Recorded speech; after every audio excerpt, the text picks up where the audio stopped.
ku mbuga zikoranya amakuru ibintu bijyanye na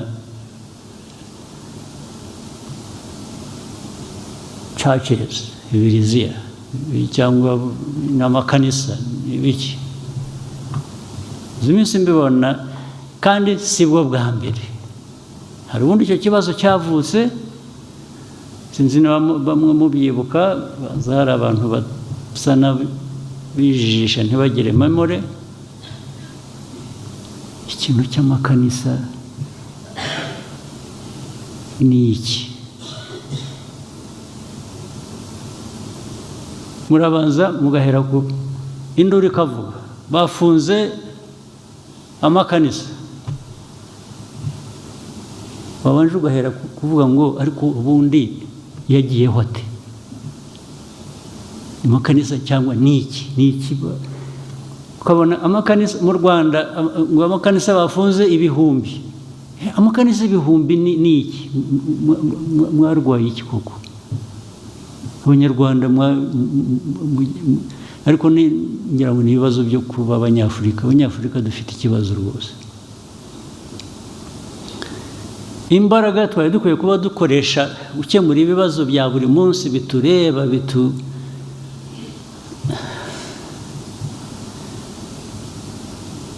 biduha umutekano, bituzamurira ubukungu, bituma umunyarwanda atagira inzara, atagira biriya bibazo navugaga zose mugiye kuzimarira mu bintu. Ko twagize iki kiganiro tukakiganira bihagije ndetse bigasa nkaho hafashwe umwanzuro, habaye iki nyuma yaho ku buryo twongera tugasubira hahandi? Ubu koko mwebwe nk'Abanyarwanda n'aba bicaye, mwebwe abadepite mwicaye hano Rwanda, ubu hejuru yo kuba umudepite mwumva mufite aho mushingira ku buryo buri wese muri mwe yagira ikanisa mu gikari cye? Ukaba umudepite, ukaba umupasitori, ukagira ikanisa, warangiza erega abantu bakabishyura n'udafite, na wa wundi wabujije ibikorwa byari bikwiye kuba bimuha amafaranga, agomba kwishakamo amafaranga akuzanira akaguha.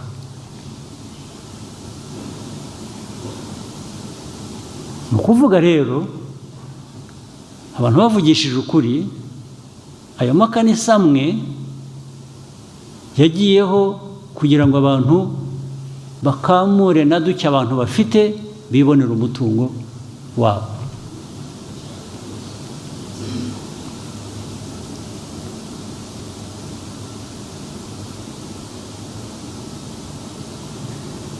Ni iki? Ni indwara ki? Ubwo rero bameze batyo, hari n'ubwo ugira uti wenda bifite ishingiro, ariko wenda niko mubyumva sinzi, usibye ko bamwe tutabyemera.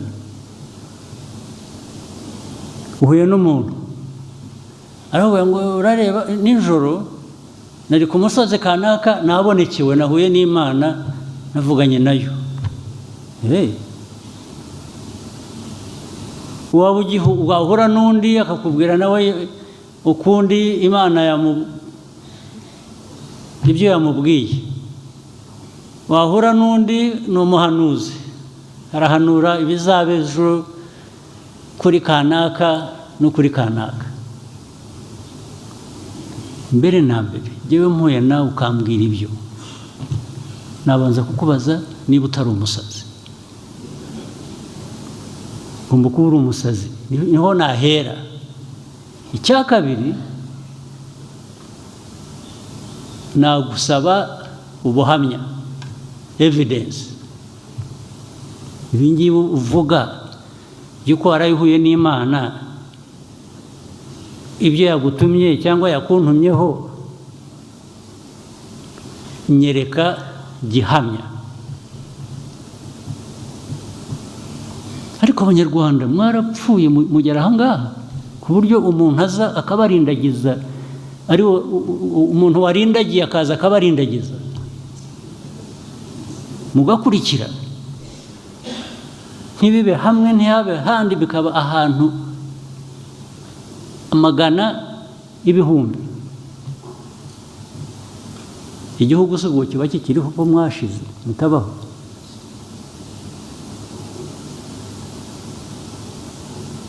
Ariko ubundi ibijya kubaho byo hari ibyo twari tumenyereye, hari bitwavutse bamwe muri twe tunashaje turabisanga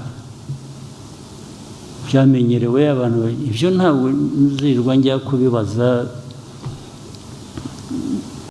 RGB usibye kuba uyu muntu yakoraga wenda ibyarenze ku byo mwamuhereye icyangombwa, ibyo yakoraga hari icyo byari bimaze cyangwa byangizaga rubanda. Ubundi igisubizo nicyo n'urugero. Ubundi twese tuzi ko umuhanda kugira ngo ukorwe ukorwa na leta. Yego. Umuturage waje agakora umuhanda atari RTDA akaba atabishinzwe, muramufunga cyangwa muramushimira? Baramushimira. So bagufungira iki? niba uyu muntu wenda yaraje agakora wenda ibyo mwamubwiye, agakura abantu mu biyobyabwenge, mu buraya, agafasha abagore kubona igishoro bakajya mu isoko bagakora, wenda mwahagera mugasanga yarengereye akora n'ibindi bidafite icyangombwa, mwamubajije niba ibyo akora bifite akamaro. Ese ko tubona n'ibigo byongeyemo bidafite icyangombwa, wakujuje ibisabwa nacyo tukakiguha, aho kugira ngo ukore ibintu binyuranyije n'amategeko. Ibyo bintu madamu dogiteri n'abo mukorana mwarabibajije?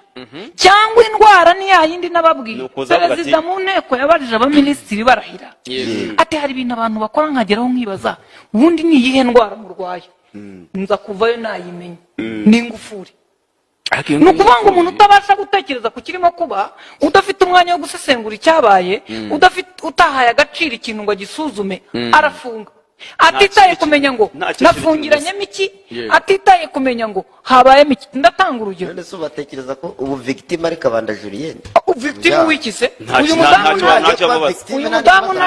mudamu ntabwo ari mu cyiciro cy'indaya, uyu mudamu n'umuryango we ntabwo bari mu bamwe ibiyobyabwenge, uyu mudamu ntari mu babuze igishoro, uyu mudamu. None ndashaka kumenya Abanyarwandakazi, abana b'Abanyarwandakazi aho byabifite akamaro. Hari abana bagiye gusubira mu mirire ibintu nabonye birimo byo kuvura sida, gusomesha abantu batize bagasoma. Ibyo ngibyo izo ni erema za zindi zisanzwe mu matorero, sibyo? Ubu ntabwo hazamo ibintu byo kubeshya abanyarwanda kugira ngo bikururire. Leta yivanga mu byawe. Icyambere ni ukumenya uwo yabeshye ko agiye gukira sida yamubujije iki. Yaramubwiye ati kugira ngo ukire sida uretse nuko ubanza kumenya ngo iyo procedure yayikoraga ati. Yarabanza akamubwira ati urwaye ufite virusi, kandi kugira ngo uyikire urabanza uve ku nzoga, uhagarike gukora imibonano mpuzabitsina, sibyo?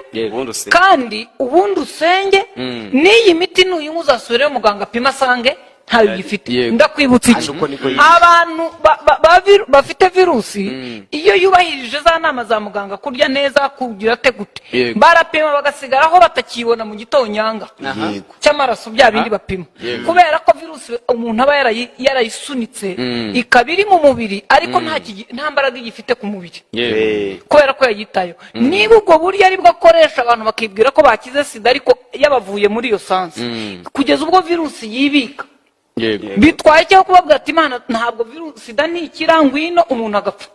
Ni ukubanza kumenya hari uwo yabwiye ngo sida yakize areka imiti arapfa, baramushyingura ngo bamureke kwica umuntu. Ushobora kuba ari kuzapfa mu mwaka utaha akabigufashamo gutyo ukamara ikintu. Njyewe hano ndimo nibaza, njyewe icyo nemera gukora ibinyuranyije n'amategeko adafite ibyangombwa ni amakosa. Ese amakosa yakozwe muri iyi nzira, amakosa no gufungirwa kakanya arasuzumwa. Hano rero nicyo njya nibaza ngo inzego zirakorana. Gasabo, indaya zanyu muzisubirane, abana banyu barwaye bwaki babananiye Julienne yarafite mu basubirane, Mayibobo zari Nyabugogo meya w'umujyi zisubirane. Noneho buri umwe wese, noneho dusigare twibaza ngo hahombye Julienne cyangwa hahombye igihugu.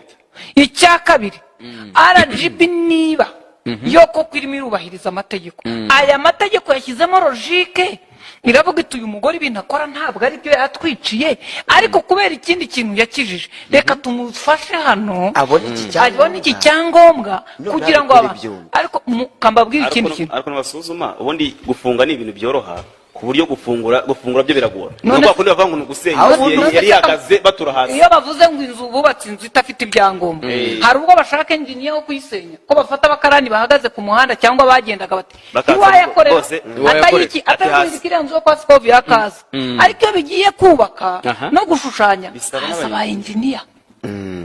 Nuko basenye barimo abaje nyine baje babandi nuko mwenjeretse. Ngayo nguko rero bakunzi ba Waramutse, bamwita Pastor Julienne wa Grace Room. Ni inkuru imaze iminsi iri kuri trend cyangwa se iri hit mu bitangazamakuru bigiye bitandukanye, nyuma yaho iri torero rya Grace Room rya Pastor Julienne, uyu mupasteri umaze kwamamara cyane, rifungiwe na RGB bavuga yuko ari rikora nka business. Na makuru rero ari kugenda acicikana kuri iri torero, bamwe bavukiraho reaction yabo yaho RGB ifashe umwanzuro wo gufunga rino torero rya Pastor Julienne rino rya Grace Room. Bamwita Mutesi Scovia wa mama urwa Gasabo.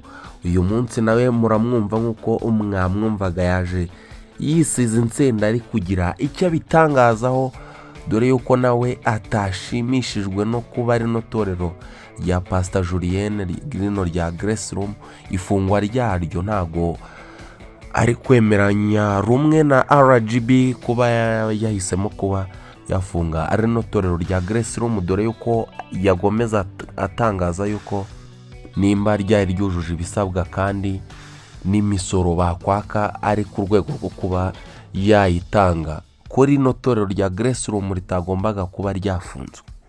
Ni itorero ryari rimaze kugira abayoboke benshi cyane hano mu mujyi wa Kigali ndetse no mu Rwanda muri rusange. Itorero rya Grace Room rya Pastor Julienne, umwe mu bapasteri nabo bari bakunzwe cyane muri iyi minsi.